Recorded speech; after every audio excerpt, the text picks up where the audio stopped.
இந்தோனேஷியாவின் மிக உயரமான முருகன் சிலை எங்கே இருக்குன்னு கேட்டிங்கன்னா அது மேடானில் தாங்க இருக்குது. வாங்க பார்க்கலாம். ஆனால் கோயில் மூடி இருக்குது, பூஜை டைமில் மட்டும் திறப்பாங்க.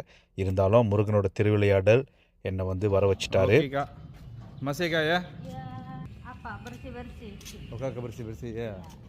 இது ஆக்சுவலி பார்த்தீங்கன்னா ஒரு அம்பாள் கோவில், ஸ்ரீ ராஜராஜேஸ்வரி அம்மன் டெம்பிள். படாங் செர்மின் மேடானுக்கு ஒரு 35 கிலோமீட்டர் தள்ளி தான் இருக்குது, லங்காட்னு ஒரு இடத்துல. 100 வருஷம் பழமையான கோயில். 5 தலைமுறையாக ஒரு குடும்பம் தான் வச்சு இதை பார்த்துக்கிறாங்க. பத்துகை முருகன் எவ்வளோ அழகாக கம்பீரமாக நம்மளுக்கெல்லாம் காட்சி அளிக்கிறாரோ அதே அளவில் அழகும் கம்பீரமும் குறையாமல் 50 அடி உயரத்தில் இந்தோனேஷியா மக்களுக்கு காட்சி அளிக்கிறாரு. இவர் பக்கத்துலேயே பார்த்தீங்கன்னா 6 படை வீடு சிலைகளை ரொம்ப அழகாக வச்சுருக்காங்க. திருப்பரங்குன்றம், திருச்செந்தூர், பழனி, சுவாமிமலை, திருத்தணி, பழமுதிர்ச்சோலை. இதோட ஒரு பியூட்டிஃபுல்லான ஒரு விஷயம் நான் பார்த்ததுல என்னென்னா, இங்கே ஒரு மஸ்ஜித் இருக்குங்க பக்கத்துலேயே. அவங்க 5 வேளை தொழுவாங்க. நம்ம கோயிலில் 6 மணிக்கு பூஜை.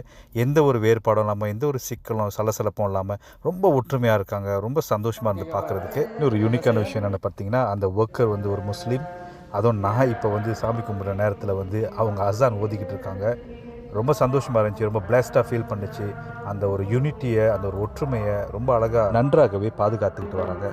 ஸோ காய்ஸ், மேடானுக்கு வந்தீங்கன்னா ஸ்ரீ ராஜராஜேஸ்வரி அம்மன் கோவிலை மறக்காமல் விசிட் பண்ணுங்கள், உங்கள் ஐத்தினரியில் சேர்த்துக்குங்க. நன்றி, வணக்கம்.